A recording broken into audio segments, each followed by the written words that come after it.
The news spread through the small mountain town like wildfire. People couldn't believe that something as grand as a piano had been sleeping in silence for so many years inside the old community hall. The building itself had always been a mystery. Most of the younger people had never even stepped inside it. It stood at the edge of town, covered in vines and dust, its windows clouded and broken.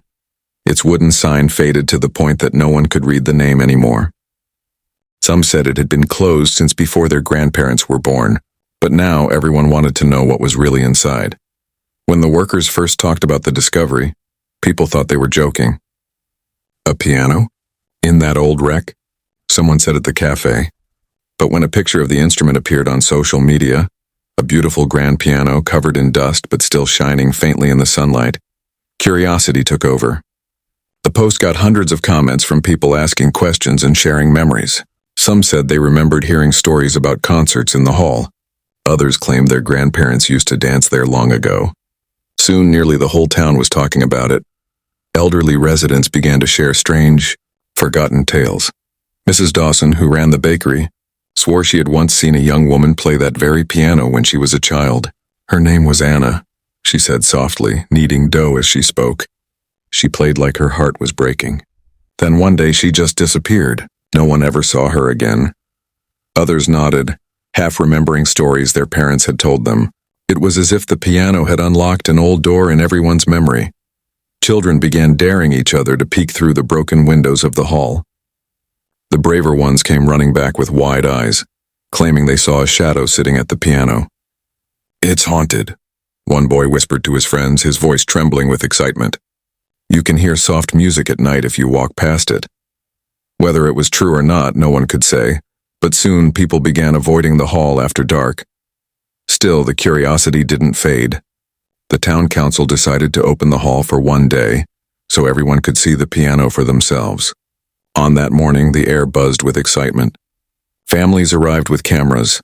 Old men dusted off their hats, and even those who rarely left their homes came to witness the forgotten treasure. The sunlight streamed through the broken windows, lighting up particles of dust that danced in the air like tiny golden stars.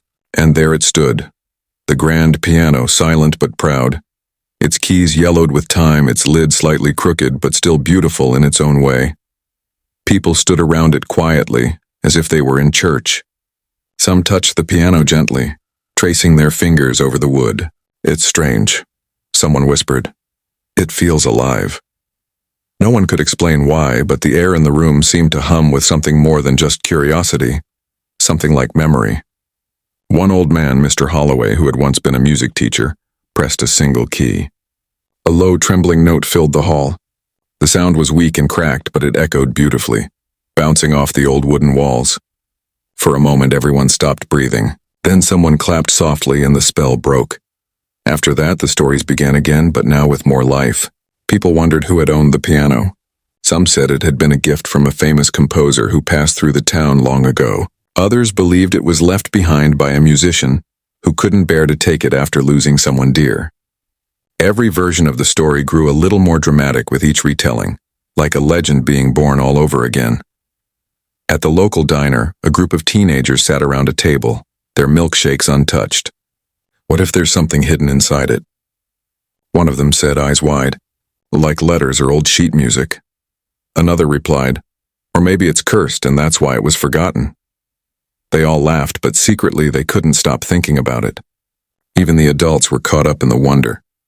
For the first time in years, the little town had something magical to talk about. At night, lights glowed from the windows of the old hall as restoration workers continued their tasks.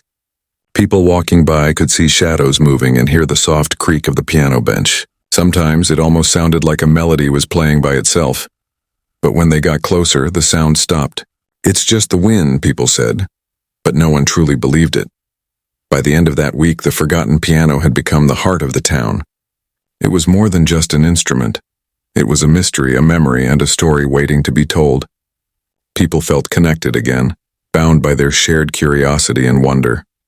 It made them look at their town differently, realizing how much history was hidden behind old doors and dusty walls. And though no one could explain it, many swore that when the sunlight hit the piano just right, they could almost see a figure sitting there, a woman in a faded dress, her hands hovering over the keys. waiting for someone to remember her song. The discovery of the piano had turned the quiet mountain town upside down. In just a few days, the place that once felt sleepy and forgotten began to hum with energy.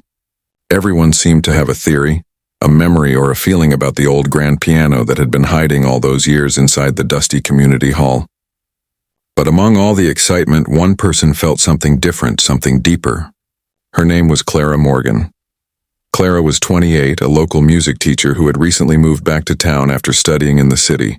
She had grown up here, walking past that same old hall every morning on her way to school, never imagining that something so extraordinary was inside. When she heard the news, she didn't just feel curiosity. She felt a strange pull, as if the piano was calling her name. One chilly morning, Clara went to see it for herself. The sun was barely up and mist rolled down from the mountains, wrapping the town in a soft silver haze. She stepped into the hall, her boots creaking against the old floorboards. Dust floated in the air and the faint smell of pine and age surrounded her. Then she saw it, the piano, sitting in the same beam of sunlight that had caught the eyes of so many others before her. Up close, it looked even more beautiful.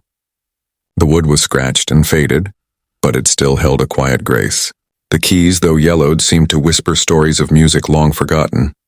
Clara ran her fingers gently over them, afraid to press too hard. When she did, a faint trembling note filled the air. It was out of tune but hauntingly beautiful. She closed her eyes for a moment, letting the sound linger. Something about it made her chest ache. It wasn't just the music, it was the silence that followed, a silence that felt full of ghosts and memories. She could almost imagine a young woman sitting there decades ago, playing a melody that made everyone stop and listen. When Clara turned, she saw that a few other townspeople had gathered in the doorway, watching quietly. One of them, Mr. Holloway, smiled gently. "You've got the hands of a pianist," he said. "Maybe you can wake her up again." Clara laughed softly. "Her?" He nodded. "That piano's got a soul. Always thought of her that way." From that moment, something changed in Clara. She decided she would restore the piano no matter how long it took. It wasn't just about fixing an old instrument. It was about bringing something lost back to life. She spoke to the mayor, offered to volunteer her time, and soon found herself with a small team of helpers, students, locals, and a few older residents who remembered the hall from their youth. But the more she worked, the more she realized there was something mysterious about the piano. Late at night, when she stayed alone to clean or tune, she sometimes heard faint melodies echoing through the hall. Once she swore she heard a woman's soft humming, sweet, distant, and full of longing. The sound vanished the moment she turned her head. She tried to tell herself it was the wind or her imagination, but deep down she wasn't sure. One evening, as she polished the piano under the warm glow of a lantern, she noticed something she hadn't before. Beneath the lid, faintly etched into the wood, were words barely visible under the layers of dust. She leaned closer, wiping gently with her sleeve until the letters became clear. "For Anna, keep the music alive." Clara froze. The name felt strangely familiar. She had heard it before. Mrs. Dawson, the baker, had mentioned a woman named Anna who used to play the piano in this very hall long ago. Could it be the same person? The thought gave Clara chills. She took a photo of the inscription and decided to ask around the next day. By morning, the whole town was buzzing again. Clara's discovery had given the old rumors new life. Some said Anna was a pianist who fell in love with a composer who passed through town. Others believed she had written music that was never performed because of a tragic fire that had closed the hall. And a few whispered that her spirit still lingered, waiting for someone to finish her final song. Clara listened to every story she heard, piecing together small fragments like a puzzle. Some tales contradicted each other, but they all carried the same sadness, a sense of love interrupted, dreams unfinished, and music silenced too soon. The more she learned, the more determined she became to find the truth. In the evenings, she would sit alone at the piano, trying to play soft melodies she imagined Anna might have written. The sound was uneven and imperfect, but somehow it felt right. Sometimes, as her fingers moved across the keys, she thought she could feel another pair. She thought she could feel another pair of hands guiding hers, light as air, full of grace. The townspeople began to visit often, bringing food, tea, and stories. Children peeked curiously from behind benches watching Clara work. Old men shared faded photographs and memories of dances that once filled the hall with laughter. For the first time in decades, the building was alive again. And yet with every passing day, the piano seemed to reveal a little more of its secret. Clara found strange scratches on the inside of the lid, marks that looked deliberate, almost like someone had tried to carve something before giving up. She also noticed a hollow sound when she tapped part of the frame, as if something were hidden inside. Her heart raced with a mix of excitement and unease. She didn't know what she might find, but she was sure of one thing. The piano hadn't been forgotten by accident. It had been waiting for someone who would listen not just with their ears but with their heart, and now that someone was her. The following night, Clara couldn't stop thinking about the piano. She had spent all day replaying the sound of that single trembling note in her head. It haunted her in a strangely comforting way. There was something about that instrument, something that didn't feel ordinary. It was as though it carried emotions from the past, hidden deep within its wooden frame. After dinner, she packed a small bag with cleaning tools, a flashlight, and her notebook, and walked back to the old community hall. The streets were quiet, the air cool and crisp. The moon hung low over the mountains, and the town's dim streetlights flickered faintly on the cobblestone path. When she reached the hall, she hesitated for a moment. The building looked even older at night, its shadow stretching long across the ground. But Clara felt an unexplainable pull, the same feeling she'd had when she first touched the piano keys. She took a deep breath and went inside. The air inside was cold and smelled faintly of dust and pine. Her flashlight beam danced across the cracked walls and broken chairs until it landed on the piano. It stood there in the middle of the hall like a sleeping giant, quiet but full of presence. Clara set down her bag and opened the piano lid. The strings shimmered faintly under the light. They looked fragile but strong, like veins carrying stories instead of blood. She began wiping the surface gently, removing layers of dust that had gathered over decades. It felt almost like uncovering an artifact from another world. Every soft motion of her cloth revealed more of its deep mahogany color. When she reached for a small brush to clean between the keys, her hand brushed against something odd, a faint vibration beneath the wood. It was so slight that she thought she imagined it. Then, as she leaned closer, she noticed something strange. One of the wooden panels inside the piano didn't match the others. The texture was slightly different, and it gave off a dull thud instead of a crisp sound when she tapped it. Her curiosity deepened. She fetched a small screwdriver from her bag and began loosening the tiny screws that held the panel in place. It was delicate work, and her hands trembled slightly, but she couldn't stop. When the panel came free, a soft sound escaped, almost like a sigh, and a small cloud of dust floated into the air. Inside the hollow space lay a folded linen cloth yellowed with age. Clara's heart began to race. She carefully lifted it out, coughing as dust rose around her. The cloth was tied with a thin, frayed ribbon. Her fingers shook as she untied it and unfolded what was inside. A bundle of old papers and an envelope fell onto her lap. The paper felt brittle, like it could crumble at any second. She turned one over and saw handwriting, delicate, slanted letters written in ink that had faded to brown. The first line read, "To my dearest Anna, in case the music ever stops." Clara froze. The name again, Anna. The same name carved into the piano lid. She felt goosebumps run up her arms. Slowly, she unfolded the rest of the letter and began to read. The words told a story she could barely believe. They were written by a man named Thomas Ellery, who called himself a composer.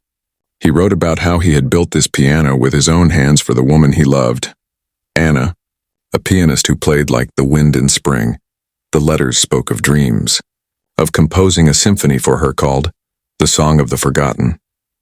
He wrote about how they planned to perform it together on the night he would ask for her hand in marriage. But as Clara read on, the letters grew darker. Thomas wrote of fear of something happening to the hall, of losing the music they had created. The final letter ended abruptly. "If this piano still stands, it means I have failed to protect her. Forgive me, my love." Tears welled in Clara's eyes. She sat there in silence, surrounded by the soft creaks of the old building.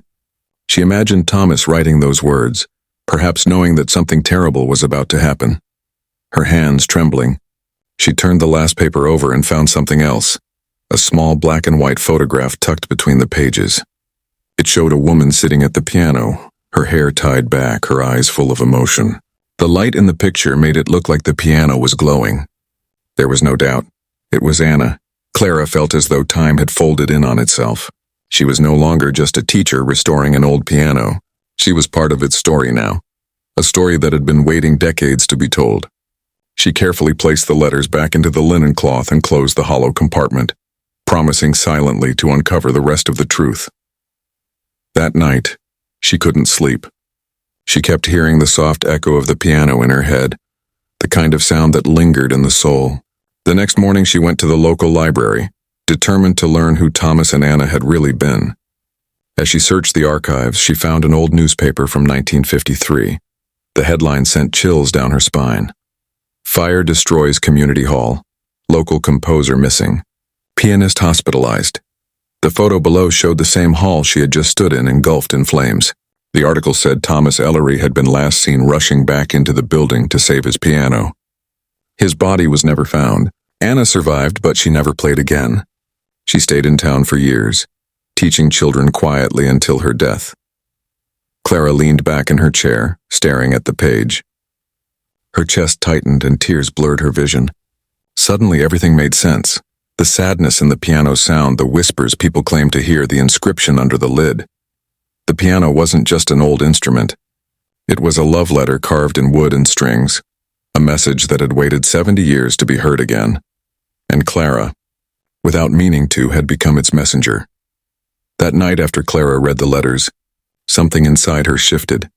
She could no longer think of the piano as just a forgotten instrument. It was now a bridge between the living and the lost. The next morning she returned to the hall with a notebook in hand, ready to uncover everything she could about Anna and Thomas. The town was waking slowly.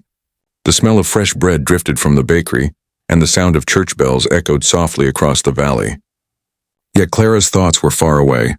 In 1953, the year of the fire, when the hall had been full of laughter and music, she stopped at the library first, her heart pounding as she flipped through old newspapers and faded photographs.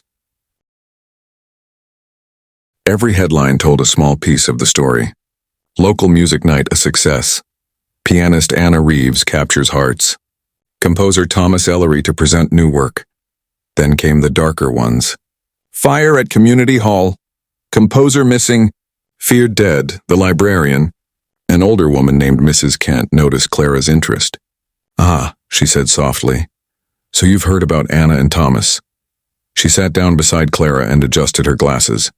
"My mother used to tell me about them, said they were inseparable. Every weekend you'd find them right there in that hall. He'd compose, she'd play. People said their music could make you cry even if you didn't understand why." Clara listened carefully, taking notes. "Do you know what happened to Anna after the fire?" Mrs. Kent sighed. "She stayed, but she was never the same. Taught piano to children, but she never performed again. Some said she used to visit the ruins of the hall every night until the town finally boarded it up." That detail made Clara shiver. She thanked Mrs. Kent and hurried back to the hall, carrying not just the letters but the weight of the past. She wanted to know more, wanted to feel the truth rather than just read about it. Inside the hall, sunlight poured through the tall windows, scattering across the floor like gold dust. The piano waited in silence. Clara sat before it and gently placed the letters on top, almost like an offering. "I know who you are now," she whispered. Her voice echoed softly. She lifted the piano lid again, looking inside the hollow space where she had found the letters. Her eyes caught something she hadn't noticed before, a faint line carved into the inner edge of the wood. She ran her finger over it. It wasn't just a scratch. It was a name, Anna, carved with care, followed by the shape of a small heart. Clara smiled faintly. "You left your mark," she said. "You wanted to be remembered." Over the next few days, she dedicated every free hour to cleaning and restoring the piano. The townspeople helped. Children swept the floor, elders brought polish and brushes, and even the mayor dropped by with coffee and encouragement. The hall began to breathe again, its long silence slowly replaced by the soft hum of voices and laughter. But one evening, while Clara was alone, something strange happened. She had just finished tuning the piano when a soft breeze passed through the hall. Though all the windows were closed, the piano gave a low, trembling sound as if a key had been pressed by invisible hands. Clara froze. She turned slowly, half expecting to see someone standing there, but the hall was empty. Her heart raced, but instead of fear, she felt calm curiosity. She sat down at the bench and pressed a few keys. The sound filled the room, still imperfect, still uneven, but rich with emotion. Then, without fully understanding why, she began to play a melody she had never heard before. It came naturally, flowing from her fingers like water. It was gentle, sad, and beautiful. When she stopped, tears were in her eyes. She had never written that melody, yet it felt like it had always been inside her. The next morning, she told Mrs. Dawson, the baker, about the letters and the music. Mrs. Dawson clasped her hands together. "Oh, child," she whispered, "Anna used to play something like that." Said it was from a man she loved. Maybe it's the same song. Clara's heart skipped a beat. She hurried back to her notes and realized something incredible. One of the letters Thomas had written included fragments of music, small notations scribbled in the margins. When she compared them to the melody she'd played, they matched perfectly. Somehow, across 70 years, she had finished the song he never got to complete. The realization filled her with awe. It was as if the piano had guided her hands, as if the souls of Anna and Thomas had been waiting for someone to listen, to carry their love through music once more. That night, Clara stayed late again, candles flickering around the piano. She played the melody softly, letting each note echo through the hall. It was peaceful like a prayer. When the final note faded, she swore she heard another faint sound, an answering chord, played gently by unseen fingers. She smiled, tears slipping down her cheeks. "You're welcome," she whispered. The following day, Clara decided to share her discovery with the town. She told them about the letters, the photograph, and the unfinished song. People were moved, some even cried. The mayor suggested hosting a concert to honor Anna and Thomas, to let the piano speak again in front of everyone. For the first time in decades, the old hall was alive with excitement. Banners were hung, lights were repaired, and chairs were lined neatly in rows. The story of the forgotten piano spread beyond the town, reaching nearby cities. Reporters called it the piano that remembered. And as the day of the performance approached, Clara felt a warmth in her heart, a connection that went beyond time. She didn't know if spirits truly lingered or if music itself simply remembered, but she knew one thing for certain. The piano had found its voice again, and through it, Anna and Thomas had found their way home. Clara barely slept the night before. Every time she closed her eyes, she could hear the faint sound of the piano echoing in her head, the same soft, unfinished melody that had somehow crossed through time to reach her. She woke up early, her mind buzzing with thoughts of Thomas and Anna. She had uncovered the letters, the photograph, and the story of the fire, but something still felt missing. There was a part of the mystery she hadn't yet understood. By noon, the town was alive with talk. People stopped Clara on the street to ask about the piano, about the letters, about the concert that everyone was planning. The local newspaper had printed the headline, "Lost Love and Forgotten Music, the story behind the grand piano." Reporters wanted interviews, and even a small radio station from a nearby city called to learn more. Clara wasn't used to attention. She'd always preferred quiet rooms and gentle melodies, but she knew this story wasn't hers alone. It belonged to Anna and Thomas, and it deserved to be told. That afternoon, she returned to the hall to check the piano again. The sunlight poured through the dusty windows, turning the air golden. As she approached the piano, she noticed how much it had changed since she first found it. The wood gleamed softly after days of careful polishing. The once dull ivory keys now shone faintly in the light. It no longer looked like a forgotten relic. It looked alive. Clara opened the lid and gently ran her fingers across the strings. She could almost feel the heartbeat of the instrument. It was as though the piano remembered every note it had ever played, every tear that had fallen near it, every whisper of love shared beside it. She took out the letters again, reading them slowly. Each one seemed more emotional than the last. Thomas's handwriting, though neat, carried a certain desperation. In one of the final letters written just before the night of the fire, he had written, "If this piano survives, it will carry my soul within it. Through its music, Anna will know I never left." Clara's throat tightened. She thought about Anna, how she must have lived all those years afterward, teaching children, carrying her grief quietly, never playing again. The idea broke Clara's heart. But she also felt something else, a kind of admiration. Anna hadn't let the fire destroy her spirit. She had kept the music alive in her own way, even in silence. That evening, Clara played the full melody she and the letters had pieced together. It was hauntingly beautiful. The notes rose softly, trembling like a heartbeat, then swelled into a chorus of emotion that filled every corner of the hall. It was as if the piano had waited decades for that moment, to sing again. Halfway through, tears began rolling down Clara's cheeks. The music didn't feel like her own. It felt like a story speaking through her fingers, one of love, loss, and reunion. When she reached the last note, the sound lingered, echoing through the empty hall before fading into silence. And then something extraordinary happened. As the final vibration faded, a soft sound came from inside the piano, a faint click like something shifting. Clara leaned forward, her heart racing. Carefully, she lifted the panel near the pedals, and there it was, another hidden compartment. Inside lay a small velvet pouch, tied with a ribbon so old it nearly fell apart in her hands. She untied it carefully and poured out its contents. A small golden ring rolled onto her palm, its surface engraved with the initials T.E. and A.R., Thomas Ellery and Anna Reeves. Next to it was a folded page of sheet music, browned with age but still legible. At the top, written in the same looping handwriting, were the words, "The Song of the Forgotten, Final Movement." Clara gasped. The unfinished song wasn't unfinished after all. Thomas had completed it and hidden it within the piano before the fire. For a long moment she sat in stunned silence, holding the ring and the sheet music as tears welled in her eyes.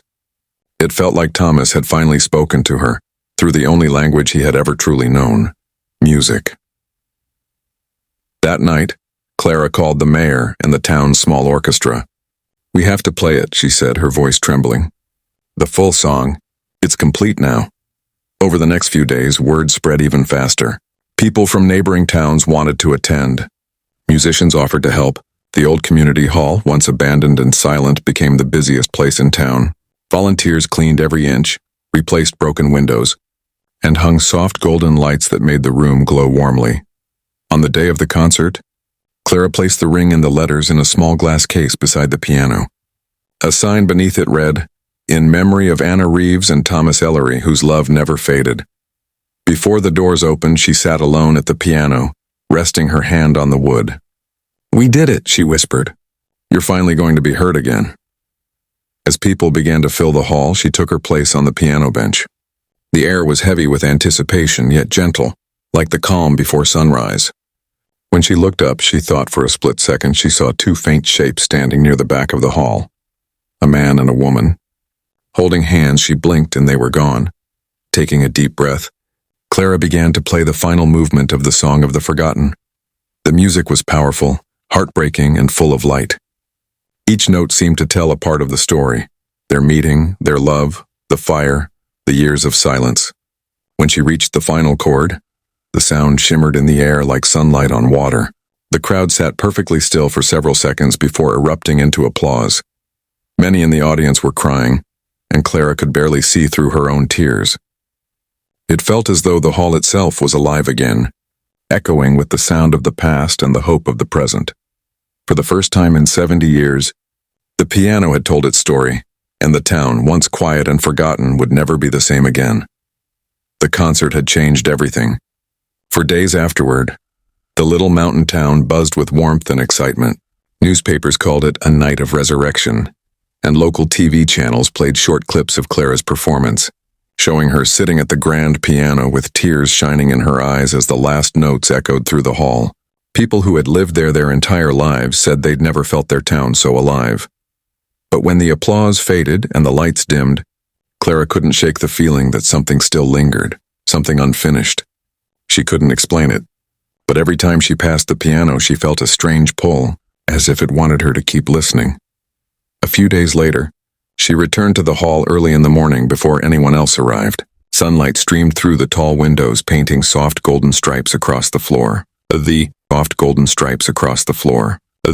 piano sat quietly in the center, bathed in that warm light as if waiting. Clara sat at the bench and pressed a single key. The sound was pure now, clear and strong. It rang out like a sigh of relief. She smiled gently. "You're free now, aren't you?" she whispered, yet the feeling in her chest didn't fade. Something about Anna's story still haunted her. Why had she never performed again? Why had she kept silent for the rest of her life? Clara decided to find out. She went back to the town's historical office, where shelves were lined with dusty boxes and old documents. After hours of searching, she found a faded file labeled Reeves, Anna, 1953-1980. Inside were hospital records, small handwritten notes, and one old photograph showing Anna in her later years, smiling faintly beside a group of children with small violins. On the back of the picture was a message in faded ink: "Keep teaching even if the music must change." Clara stared at the words, her heart aching. She realized that Anna hadn't stopped playing because she'd lost her talent. She'd stopped because she couldn't bear to relive the memories of that night. The fire had taken not just her love, but her song. Yet instead of giving up, she turned her pain into purpose, teaching others so that music would never die in the town. Clara felt tears sting her eyes again. Anna had been stronger than anyone knew. The story of the forgotten piano was not just about love. It was about endurance, healing, and how music could keep people connected even after death. That evening, Clara shared what she found with the townspeople. They gathered again in the hall, sitting quietly as she told them about Anna's life after the fire. "She kept the music alive," Clara said softly, echoing the inscription she'd once found under the lid of the piano. Even in silence, she gave this town a song that never ended. For a moment, no one spoke. Then an elderly man stood up from the back of the room.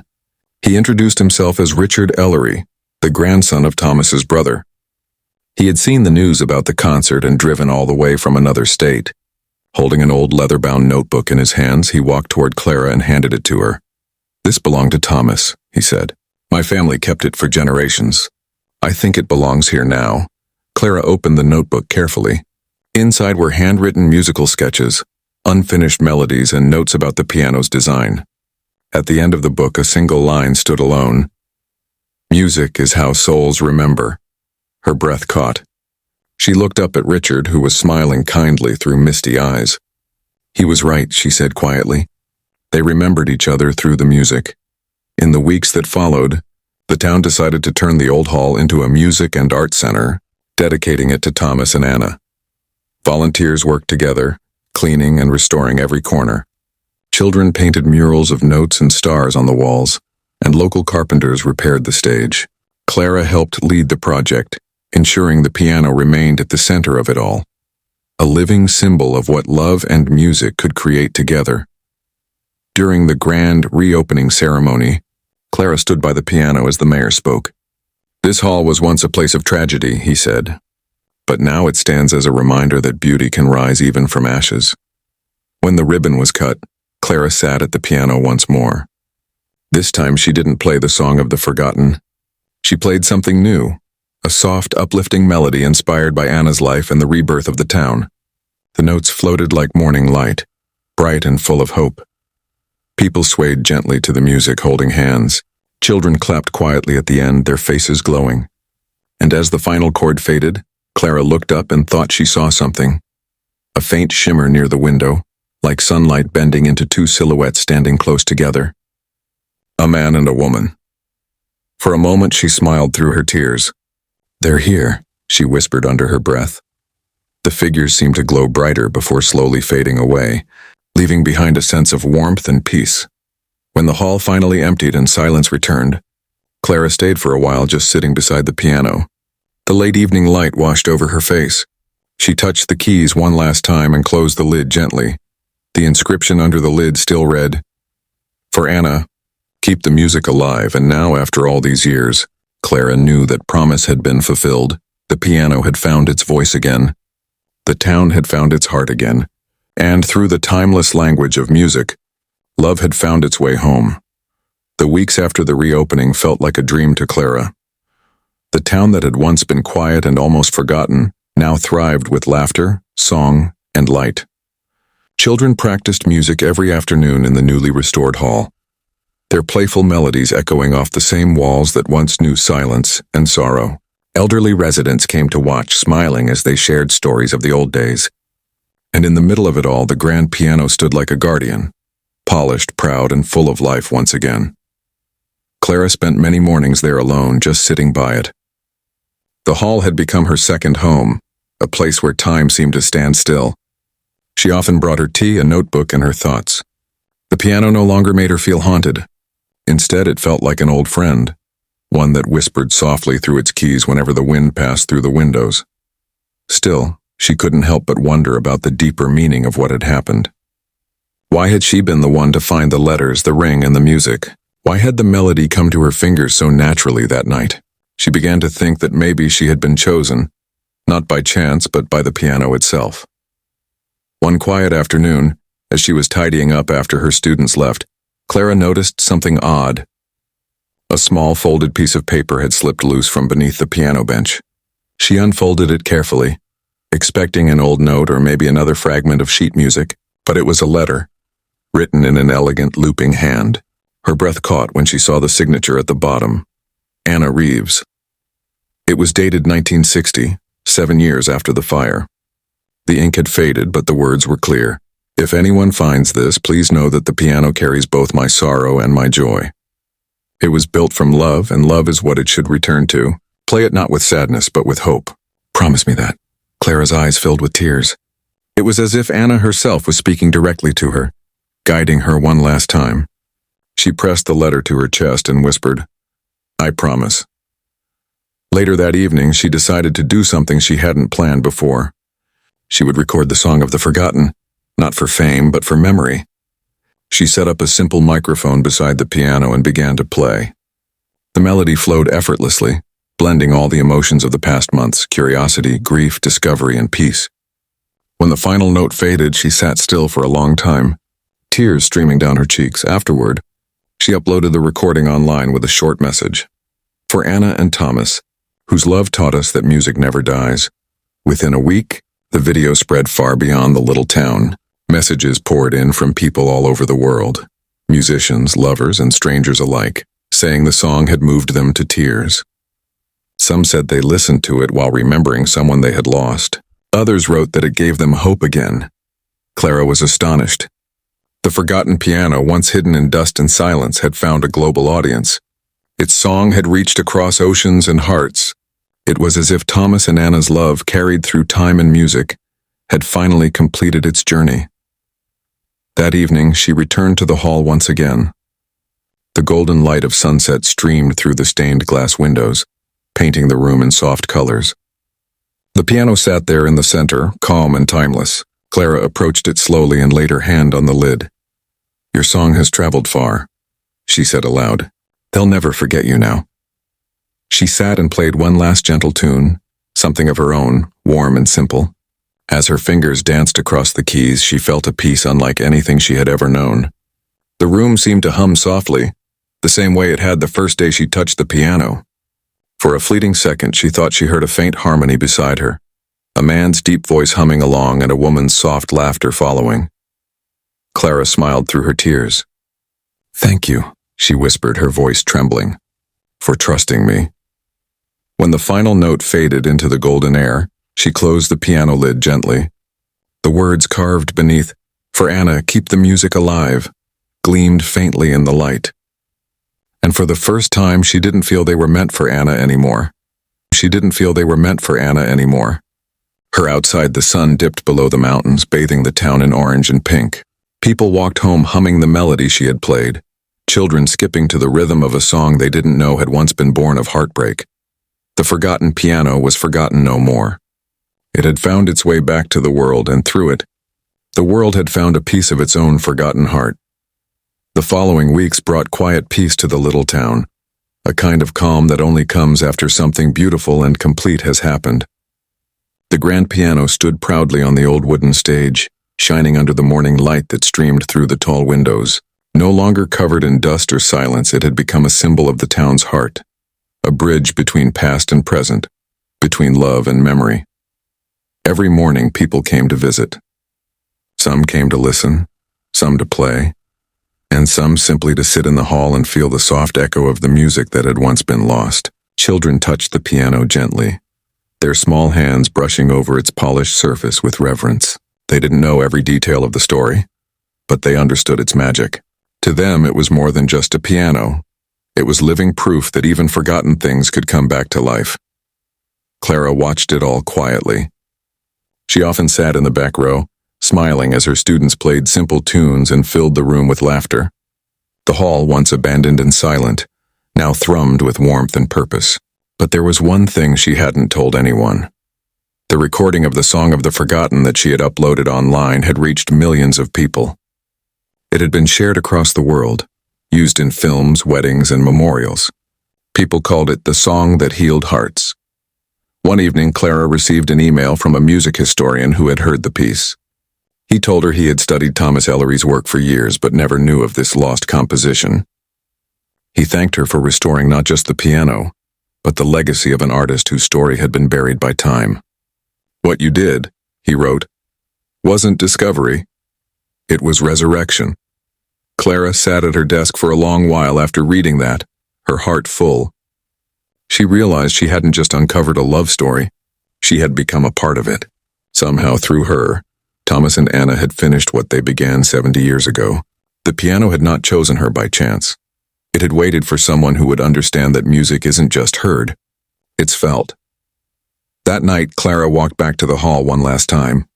The air was still, and the stars hung low over the mountains. She opened the door quietly, her footsteps echoing through the familiar space. The piano stood there under a single beam of moonlight as if expecting her. She sat down on the bench and ran her fingers across the keys. The sound that filled the room was soft, glowing, and full of life. She began to play slowly, not any written song, but something entirely her own. A melody of gratitude, of closure. As she played, memories of everything that had happened flickered through her mind. The discovery, the letters, the fire's story, the concert, the children's laughter, the shimmering silhouettes she'd seen in the corner of the hall. And then for a fleeting moment she felt it again, a presence. Two of them. A man and a woman standing together near the piano, listening quietly. She didn't look up this time. She just smiled and kept playing. When the final note faded, the presence gently dissolved into the air. The hall grew silent again, not with emptiness, but with peace. Clara closed the piano lid, her hand resting for a moment on the carved words. "For Anna, keep the music alive." This time, she whispered softly. "I did." Outside, the night was calm. A faint wind carried the sound of her last note through the streets, weaving between the houses, touching every window. A quiet goodbye. In the months that followed, the town flourished. The hall became a place of community, where people came to celebrate, to remember, and to play. The piano remained at the center of it all, never locked, always open to anyone who wished to touch its keys. Years later, when Clara grew older and moved away, she would often receive letters from her former students. They wrote about how they still played the piano, how its sound seemed to change depending on their mood, how they sometimes felt as if someone was playing along with them. And every time she read those letters, Clara would smile. Because she knew in every note, in every echo of that hall, Anna and Thomas still lived on. The piano had once been forgotten, buried in silence and dust. But through love, through music, and through the hands of one woman who listened, it had remembered itself. And in doing so, it reminded everyone who heard its song that love, once true, never really fades. It simply waits like a melody to be played again,